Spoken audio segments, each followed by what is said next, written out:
if we know who God is, and if we're learning from Him how to live in love, then it is not in vain. There's several times that Paul uses in vain as kind of an argument or kind of a literary tool to get a point across.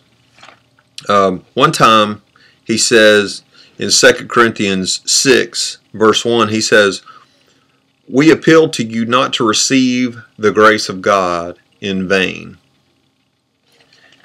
Verse 1 Corinthians 15 verse 2 says, 1 and 2, "Now I would remind you, brothers, of the gospel I preached to you, which you received, which you stand, and by which you are being saved, if you hold fast to the word I preached to you, unless you believed in vain."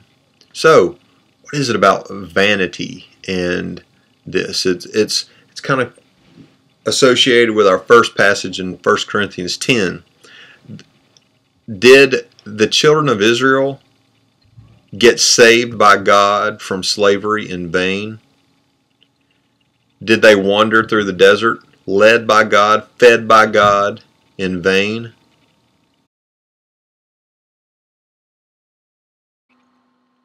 Our fathers were all under the cloud, and all passed through the sea, and all were baptized into Moses in the cloud and in the sea, and all ate the same spiritual food, and all drank the same spiritual drink, for they drank from the spiritual rock that followed them, and the rock was Christ. We are being summoned to treat Christ as He deserves to be treated, by honoring Him, by respecting Him, by loving Him through other people, and it is not in vain. Matter of fact, verse 10 in 1 Corinthians 15, Paul says, "But by the grace of God I am what I am, and His grace toward me was not in vain." And the reason it's not in vain is because when God's power comes upon people and it does what it should, it's never in vain. So, God is doing something in your life. It is not in vain. So, the other passage I mentioned was 2 Corinthians 6 verse 1. He said that you would not receive the grace of God in vain. The grace of God is just like the children of Israel being brought out to the desert. Some of them perished. In the same way, some of us could receive the grace of God in vain if we don't allow the power of God to work in us to do what it was supposed to do. It says, "In a favorable time I listened to you, and in a day of salvation I helped you." Now, this is wonderful. Follow me here. That is a quote from Isaiah 49:8. And we've already touched on Isaiah 49. In 49:8 it says, "In a time of favor I have answered you.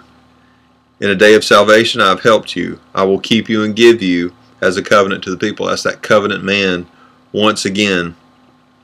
To establish the land, to apportion the desolate heritages. Say to the prisoners, "Come out." Does that sound familiar?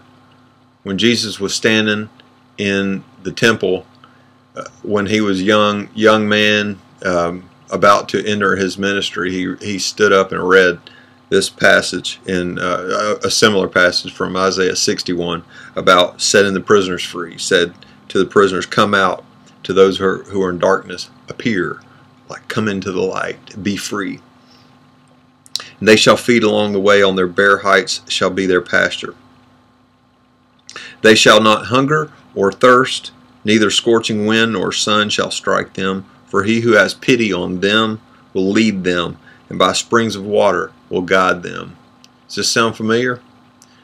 When they were wandering through the desert, it sounds like a wandering through the desert type scene. But it says that he who has pity on them will lead them. That's the cloud. And by springs of water will guide them. That is the living water, the sustenance that is the rock of Christ. If we only follow Him and open our eyes to see who He is and where He is in this present day and age, then it's certainly not in vain.